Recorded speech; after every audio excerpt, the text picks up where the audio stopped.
Good morning, friends. My name is Ben Johnson, lead pastor of St Mary's Anglican Church in Merbau North. It's great to be able to share with you today as we begin a new series exploring the book of Jonah over 4 weeks. Today's passage is Jonah chapter 1, verses 1 through to the second last verse, verse 16. And if you've already read that, that is fantastic. If not, press pause and take some time to read that passage and then come back to this little video. Well, I wonder though, as you've read that passage, whether you ever felt like Jonah, where God's calling you into a new frontier, a new place, a new context, a new destination, and wherever, whatever it looks like, it's scary. It's the unknown. And there's a part of you which would just much rather run in the complete opposite direction. Well, Jonah gets a message from God.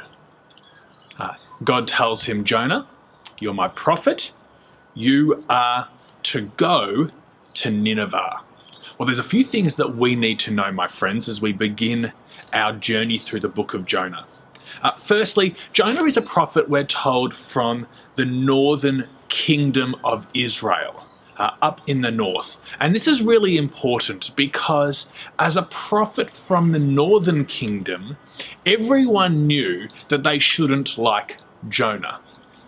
Israel hated the prophets from the northern kingdom. They were kind of from backwater little shanty towns, and they were pretty despicable people, or at least were considered to be pretty despicable people. And so right from the outset, as we come into this story, we ought to get the feeling that something's not right here, that Jonah's not the typical likable guy that we might think. This guy is somebody who everyone knows they're meant to dislike him. Now, we also should be aware of some other things here. Jonah is told to go to Nineveh. Now, Nineveh is King Sennacherib's capital in Assyria. And Nineveh, we're told in other places, is titled as the Great City. The Great City. The ruler is King Sennacherib, and he's the one who makes these grand statements about him, the I am statements. I am. Which, if you're familiar with biblical literature, you'll know that's exactly the title that God gives to himself when Moses says to him, who shall I tell Pharaoh that has sent me? And God says, tell him, I am sent you. So, not only should we know that Jonah is somebody who ought to be despised, that everyone knew that he wasn't a likable guy, we now know that Nineveh in the story is set up to represent everything that is against Yahweh. Everything that is against Yahweh. The place, the people, and the ruler. This is the place that is furthest away from where you would find people who would turn to Yahweh in repentance and faith. And yet Jonah is told, go to that place. Go to Nineveh. Does Jonah go to Nineveh, my friends? Nah, we know that. He flees to Tarshish by boat, the opposite direction. Now, we don't really know where Tarshish is as such, but one thing that we do know that you ought to be aware of is the meaning of the word Tarshish, because it literally means the place where God isn't. The place where God isn't. So Jonah, a despicable prophet from the northern kingdom of Israel, is told to go to Nineveh, the place that is everything that is against Yahweh, the creator of the universe, and instead flees to Tarshish, literally their place where God isn't. Well, the plot thickens because God sends a great and mighty storm just as Jonah is running from this great city of Nineveh. And what we find is something really interesting here, because the Gentile pagan sailors on the boat, this is not a Jewish Hebrew boat, this is a Gentile pagan controlled boat heading to Tarshish. They are in fact more godly than God's own prophet. Well, they understand, they get that this storm is of divine origins, and they are crying out to every pagan god that they know, while Jonah is asleep under the deck. The captain goes down and he shakes Jonah awake, and he's like, "Wake up, Jonah. Pray to your God. We're praying to all of ours, but none of our gods are answering us. Maybe yours will answer." Well, as the storm rages, the sailors decide to do the only thing that is left, and that is cast lots. It doesn't matter whether you're a pagan or whether you are a Hebrew. Casting lots is a surefire way to understand a divine perspective. It's kind of like rolling dice. And the lot falls to Jonah. Jonah's ruse is discovered.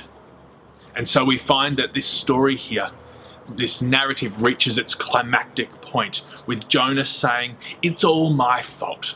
It's all my fault. Throw me into the sea.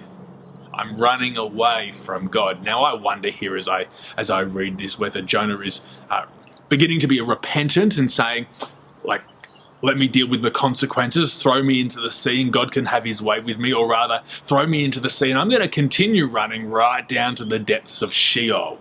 The sea was seen as chaotic, the abyss, the depths of the sea was understood to be the place where Sheol resided. Jonah says, "Throw me into the sea," and finally Jonah is thrown overboard and the storm stops. The storm stops. The sailors are rescued by God, ceasing the storm as Jonah sinks to the depths of the sea. And we find next week that God sends a giant fish to swallow Jonah up and to spew him out onto land a few days later. Well, what about us as we wrestle with this short little passage? It's an interesting passage, it's an engaging passage, and I want to share with you two things. The first thing is this: I'm really struck by this, that sometimes there are those who are outside of our own faith who are more in touch with what God is doing than we are. Sometimes there are those who are outside of our own faith that are more in touch with what God is doing in this world than we are. Just think of the sailors there. They understood that this storm was of divine origin. Not only did they understand that, their hearts were willing to do whatever it took for this divine presence to calm the storm. Sometimes I think that we get all high and mighty thinking that we've got it all together, that we have all the answers, that we understand what God is doing in this world, and we often don't. And then occasionally God uses people like these ungodly sailors to remind us of who God is and what He's doing. And we ought to be humbled by realizing that sometimes there are those who are outside of our faith who are actually more in touch with what God is doing than we are, my friends. The second thing is this: right from the outset, we realize in the book of Jonah that we are called to be a missional people.